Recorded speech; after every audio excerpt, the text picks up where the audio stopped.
If the company has any income deemed prohibited, even if it's within those tolerance thresholds, the shareholder has a responsibility to purify their portion of that income. Purify.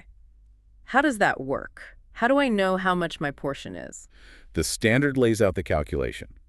You take the company's total prohibited income, that's the sum of the incidental interest income, plus any of that other forbidden income caught by the 10% rule, and you divide that total amount by the total number of shares the company's issued.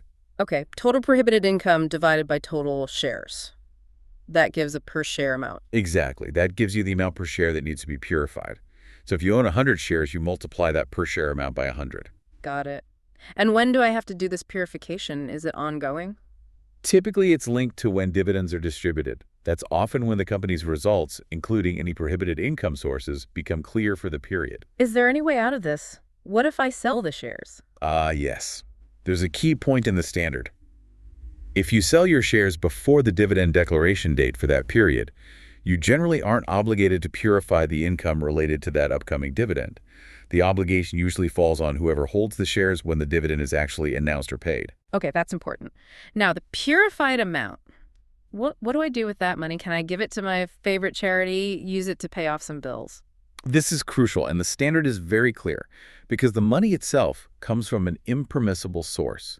You absolutely cannot use it for your own personal benefit. That means you can't use it to pay your taxes, settle your debts, or buy things for yourself. So, no personal benefit at all. What about charity? You also shouldn't intend it as a normal act of charity where you're seeking spiritual reward, because the source is illegitimate. The idea is disposal. You need to get rid of it. Often it's directed towards public good or given to the poor and needy, but the intention isn't personal gain or reward. It's simply cleansing your investment from that tainted portion. Right. Disposal, not donation for merit. That's a very specific distinction. It is. It underscores the seriousness of avoiding impermissible gains. Okay, so we've covered the business activity, the financial structure limits, and how shareholders handle any prohibited income that slips through.